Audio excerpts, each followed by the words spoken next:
Good evening and welcome to the New Mexico Philharmonic's Wednesday Night Live. We have a great show for you tonight with a bassoonist. He's from Manchester, the United Kingdom. Matthew Taylor is his name, and he's been principal bassoon of many orchestras around the world and now serves as principal bassoon at the Opera House in São Paulo, Brazil. We'll start by listening to Matthew Taylor perform the Adagio from Mozart's Bassoon Concerto. This is with the Orquestra Sinfônica Municipal of São Paulo under my direction. Let's watch it now.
And here's my guest for tonight's show, Matthew Taylor. Good evening, Matthew. Good evening. My cat's chosen that moment to get involved. She thinks she's the guest for the show. Yeah. We are welcoming Pat in this show always, so feel free to have her on your lap. This is her. She's a little lovely. bit troubled. Yeah, she's lovely, but she's very. Her name's Lily, and she wants attention at exactly the moment. Especially the iPad seems to have a magical effect on her that she decides. Of course, she wants to get involved in the conversation. So, Matthew, we just watched you perform Mozart's the Adagio from the Bassoon Concerto, and I remember that vividly because that was one of our first concerts after being home for 7 months during the pandemic. It took place at the end of October last year, and you know, you sounded amazing. And how was it to be home for all that time, you know, without being able to play with your colleagues? Yeah, it was very strange. I think we had that booked. I think you called me and said, "Oh, you think you can do Mozart slow movement next week?" And I thought, "Oh yeah, of course, that'll be fine." And then I realized what the absence from the stage and from that contact of interacting with your colleagues, how difficult it is to just throw yourself back into it. Unfortunately, it was delayed a little bit. So I sort of went into full preparation mode and then had a little bit more time. But it was extraordinary to perform something like that without audience, because I think there's such a contribution from the public, from their concentration and their involvement, that when there's that absence, I can remember that when the cadenza happened, I suddenly felt like there's this invisible public out there on the internet, and this is going to stay there forever. You know, and it's exactly. It's not, I mean, I played it with the orchestra the season previous, the whole concerto, and I remember feeling like it was kind of like a party. It feels like you spend so much time in the practice room preparing and perfecting that when you get to the stage, there isn't really any anxiety so much. It's more about just, wow, what a wonderful group of musicians and how great it is to perform this music. Without the audience, it feels very different. But it came out nicely. I cameras and knowing that thousands of people are going to be watching you on the other end, but I really do miss the audience, you know, and we have such a great audience in Sao Paulo, but I have to say in Albuquerque, we have also one of the greatest audiences in North America. They're so enthusiastic. They always want the orchestra to play an encore and the soloists to play encores. So this is one of the things that I miss the most, is just that contact with the very appreciative audience that you have, you know? Yeah, and there's real kind of identification, probably in New Mexico as well, that this is art. These are our musicians, you know, there's a sense of connection, I think, with us. And it's, as a performer, especially as a soloist, you really feel that. And the thing that I noticed especially, I mean, this was the first time that we'd come back and there was the pre-recorded applause and all of that. As soon as I finished playing, I felt like, oh, it's like a rehearsal. And then you hear the recorded applause, and I was about to go off back to my seat. And I remember walking away and you saying about as loudly as you could, "Don't go, don't go." Yes. That was you know, when you come back for your second bow, I thought, oh, well, that's odd. Why, there aren't actually. I know. That was a real moment that you noticed. Oh, there's a lot of acting that goes into this. You know, we're performing something for a virtual audience, and I think, like, if anybody listens to the YouTube, if they turn the volume up nice and loud in the canned applause, they can hear you going, "Don't go." I'm sorry about that. I was trying just to make it. Anyway, but I was because those were live streams. I mean, those weren't recordings. Those I mean, it was right on.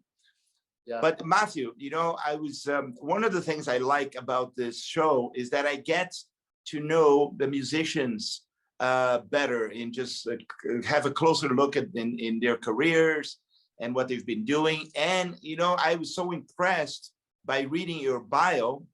I mean, of course, in your native UK, you have performed with, you know, with all the major orchestras in London, the Royal Philharmonic, the London Philharmonic, and BBC. And, but you also have played in so many places all over the world, in Japan, in Norway, in Rio de Janeiro, and now here in Sao Paulo. But I mean, for such a young guy, you have been in so many different places. So tell us about a little bit, you know, how you ended up being in Malaysia and in so many different countries. Well, I think it comes from a personality weakness of wanting to be everywhere at the same time. When I was younger, I graduated. I did my main study at the Guildhall School of Music and Drama in London, and I started to work in the orchestras in the UK. And I had the feeling that I wanted a little bit more. I wanted to travel, know what the orchestral life was in other countries. So I went to an audition in Barcelona for the Gran Teatro del Liceo when I was 25, and I made an absolute horrible job of that audition. Or so I thought. And I met some people some candidates from Germany there, and they said, "We heard you warming up, and, you know, don't be too sad. You know, you've got a great sound, but you need to expand, you know, your soloistic qualities if you want to work outside of the UK."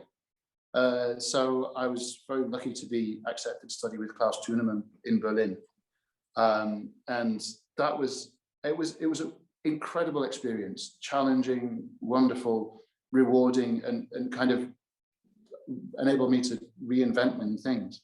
And then I think it opened the door to the possibility to work in lots of different countries. And then I moved to Japan to start the Hyogo Orchestra. And while I was there, I was always looking around to think, oh, where can I go next? Or where might be interested to have me go and play? And so the Milan Turkovic came to work with the orchestra, and he suggested to Malaysian Philharmonic that they should invite me. So I went to work there for a month, which was, again, completely different to Japan, but very, very rewarding, really, really wonderful orchestra. That was 2007 when Matthias Bamert was the music director. Yeah. But they played with, it was a real kind of mix of nationalities, and a lot of fire and I don't know, intensity in their playing, and also perfection, real accuracy, and whereas sometimes in Japan I felt like that was the beginning, and sometimes it was enough. And for me, working in Malaysia, I was sort of reminded by, this is what the UK orchestras play like, as if every note's their last, but with that accuracy and that commitment, attention to detail, which I don't know, it was really inspiring to go to Malaysia and have that experience, and then think, maybe my time in Japan is coming to an end, but I had a wonderful time there, but it felt like a change was necessary. And then I moved back to the UK to work with the English National Opera. It's really nice. Fantastic. And then, you also were in Norway before finally coming to Brazil, to Rio de Janeiro, where you played first bassoon, principal bassoon with the Brazilian Symphony Orchestra with me for a number of years, before you actually moved to Sao Paulo as principal bassoon of the Opera House now. And this is quite common. People don't realize that this is quite normal for an international musician and international orchestras. So even in the New Mexico Philharmonic, we do have players that come from different cities, different countries, and they find their place, and they feel comfortable, they're happy, and they end up staying. So I'm happy you chose to stay in Brazil. Yeah, also I think it's the decision for a musician to live in a city, usually it's a city, isn't it, that's not their own. It depends on that city kind of really agreeing with them, or being a good place for them to be an artist. And I feel like Sao Paulo, as challenging as it is, it's so spontaneous and so diverse. I feel like it's possible to go in lots of different directions here. And and like you say, it's the audience and the wonderful building that we have to work in. Interestingly, the day that I did the audition in Sao Paulo, I went to see Il Trovatore, and it wasn't an opera I knew particularly well, but they got me a ticket, and so for any musician who's won an audition or audition that they really wanted, sometimes the good feeling doesn't come straight away. I remember when they came and said, "Congratulations, Matty," blah blah blah, and I sort of did a little hooray. But it felt like really bad acting. I felt like I was sort of, I'm supposed to do something now, and hooray. But I didn't. It was sort of, how do I feel about this? And then in the evening, I came to Il Trovatore, and I could see my new colleagues waving at me from the pit. Hello, colleagues. And it started, and I would say probably about 15 minutes in, I felt tears just rolling down my face, because I thought, this is so perfect. This is so beautiful. To perform opera, to experience opera in this incredible building. And I thought, I can work here. This is something I can go to every day. I was kind of overwhelmed a little bit. And I thought, God, I hope my colleagues don't notice that I'm a big softie and see that Trovatore made me cry. Fantastic. Cheers. Yeah. Cheers. Yeah. Aren't we lucky people? Yes, indeed. Now, let's go to your next video. Now, this one, you are playing from CPE Bach, a transcription of the flute sonata in A minor, which now becomes for the bassoon in D minor, right? That's right, yeah, by Mordecai Reckon. Yeah, so this is the second movement of the CPE Bach's flute sonata, played by Matthew Taylor. Let's watch that.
Well, thank you. That was truly gorgeous. How common is that for you to transcribe works for other instruments to the bassoon?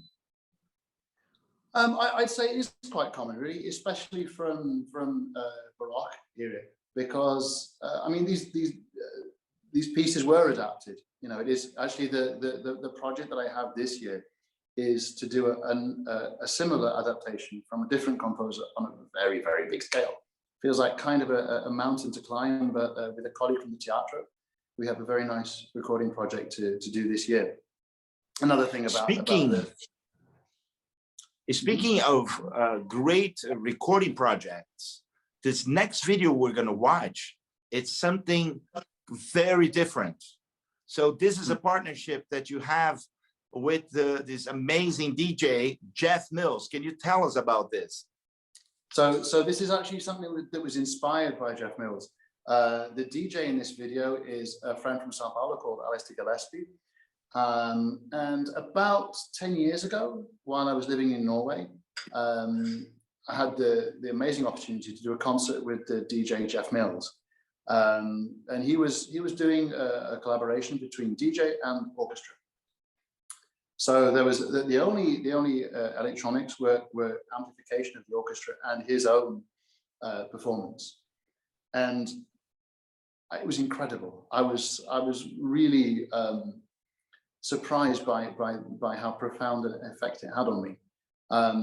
Since then, it's always been on my mind that, well, wouldn't it be great to replicate that? Of course, in Sao Paulo, the electronic music scene is extremely diverse, you know, extremely varied. There's lots of wonderfully creative people working here. And during pandemic, there's that kind of lockdown silence where it's possible to go in directions that you hadn't thought of necessarily before or hadn't acted on before. So this actually took me a really long time to write, embarrassingly, even though it's only a few minutes. But it is something a little different. It's kind of classical musicians playing in an electronic style with DJ collaboration. So here you're joined by harpist Jennifer Campbell and our principal bassist Brian Fountain, right? So is this a trio and electronics? Exactly. Yeah. Brian was convinced it was a little bit too fast. We had many discussions about the velocity of it, which I was certain was exactly right. And well, it's very interesting considering the quality of the musicians we have in the teatro, that if there is something extremely challenging in front of them, they'll find a way to do it. You know, I think it's to Brian's great credit that he didn't cheat. You know, that he wasn't getting paid anything for this. I didn't pay him being. I think I might have bought him a present. But he. Well, I'm very curious to watch this video. I'm so curious, and our audience also will enjoy this because we always have different things going on. So let's watch this.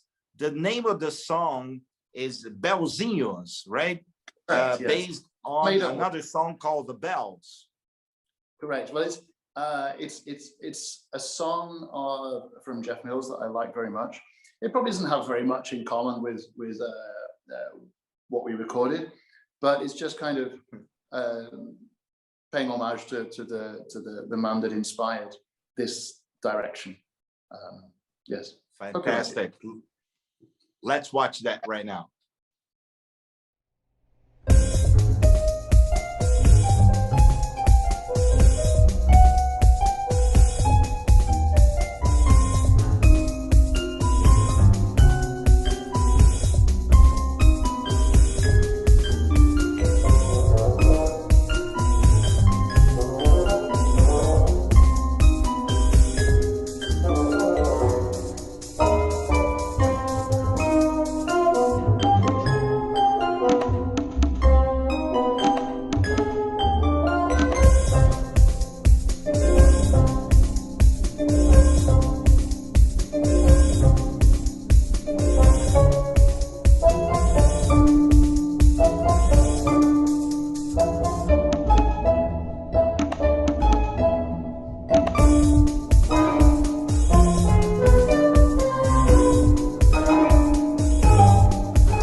Wow, that was fast. What was the metronome marking for it? It was a weird metronome marking. I wanted to be crotchet as 1, 2, 3, and Brian was convinced that was an odd speed, which it perhaps was, but I couldn't imagine it any slower. It works. It's exciting, you know, and I just love, you know, the energy in it. It's fantastic. Thank you. Yeah, it's really happy with it. So Matthew, I mean, you play DJ electronic music. You do Bach, Mozart.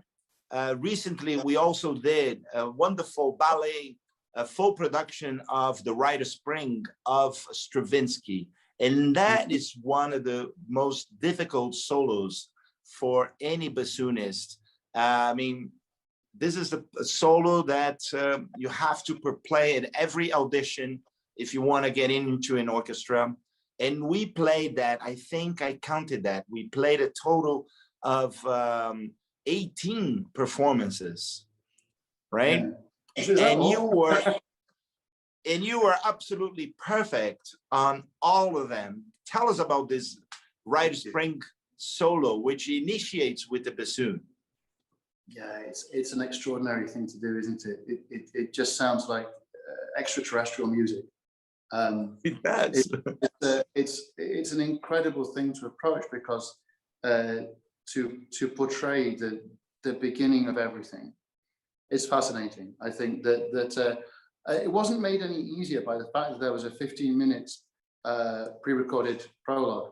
And I can remember when I found out about this wonderful news, and I said to you, I asked you in the rehearsal, Maestro, will there be a little bit of time for me to warm up slightly? And you said, obviously not. And I think my heart sank at that point. But it was, yeah, it's quite a thing to sit there in darkness, because we had the stand lights off, and to sit there for 15 minutes, mentally preparing yourself to do this, because it's, you know, anybody who's practiced it a lot knows what's involved. It then becomes kind of a mental challenge more than anything else. And that's when I meditate, and that was something that really helped me then, was that during the day I would meditate, and also then sitting there for 15 minutes, I had this fantastic opportunity just to sit there and kind of be calm and really focus on my breathing, and try to leave the world behind, as it were. And then the lights would come on about 45 seconds before you went like this, and it was kind of showtime, you know. I remember the first run that I think we did something like 8 shows, and you kind of get into this rhythm of doing it each night, going there, meditating, sitting there, going, and by the end of it, it started to feel as though I was becoming aware of the instrument while the solo was already happening, you know, as if kind of the meditation I was coming back to the experience of playing while the sound was being produced. It was very, you know, by the time the solo comes back, I was very much there. But, and you know, it was so successful, that production, that we had to repeat it the next season, and we did another 10 shows the following year.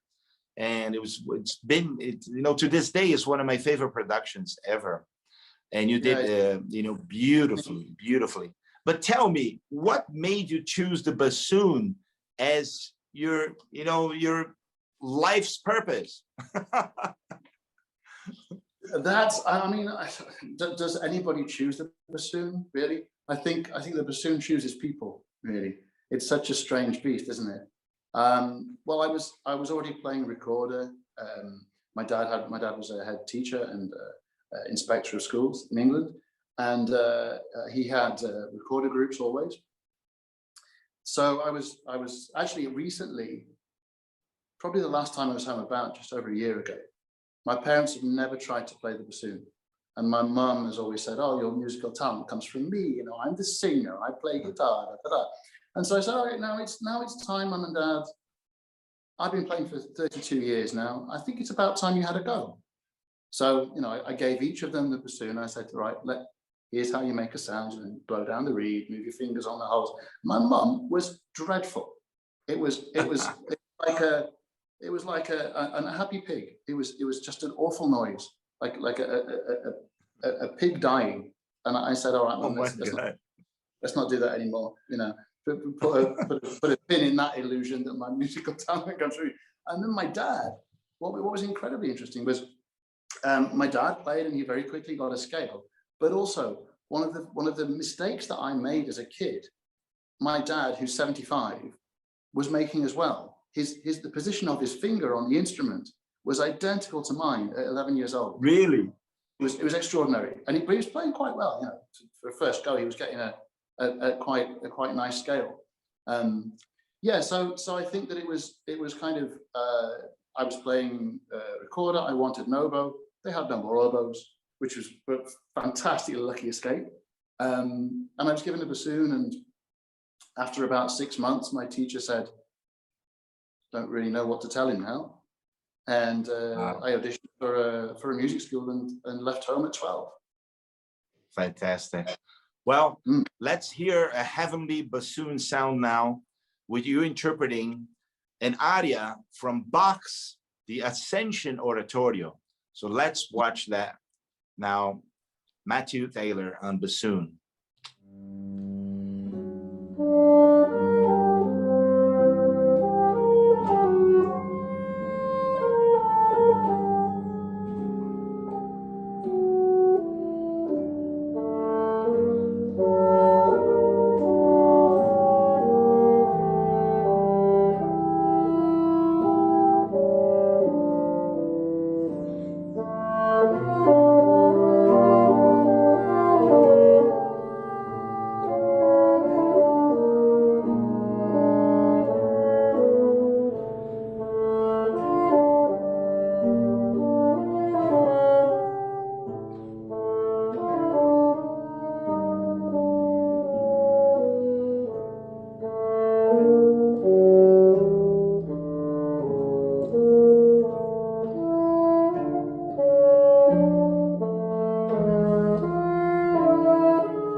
That was very beautiful. Thank you so much for that. And thank you, Matthew, for participating in our Wednesday night live. And it's such a pleasure to talk with you and to listen to you perform all these different music. It's fantastic. Yeah, great, it's great to be doing this. It's really nice. And now to close our show, we have something very special and very different. Tell us about this last selection. James Bond. I think it's kind of English obligation, isn't it? You have to play James Bond. So during pandemic, I discovered that I really liked a green tea that my friend is making. Sort of, I think we probably every musician kind of fell into a routine of it's important to keep practicing and it's important to take breaks and have some tea and some biscuits.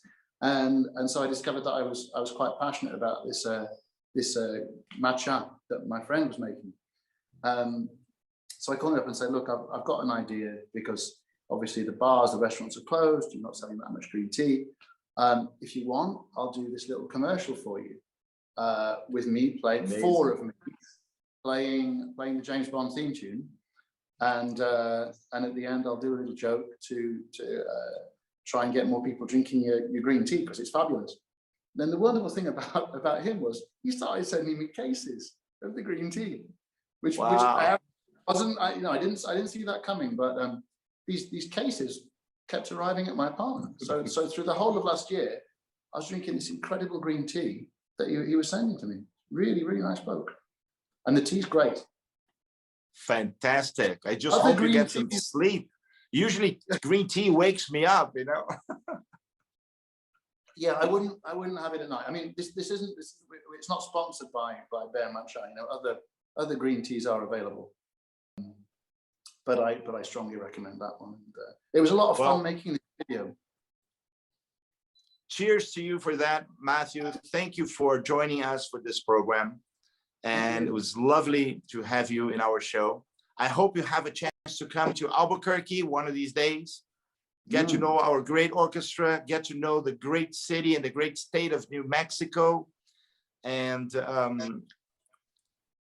you know, to you and to our audience, thank you for joining us tonight. Remember, stay safe, stay healthy. I'll see you next week. Good night. All right, thank you.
Matcha, shaken, not stirred.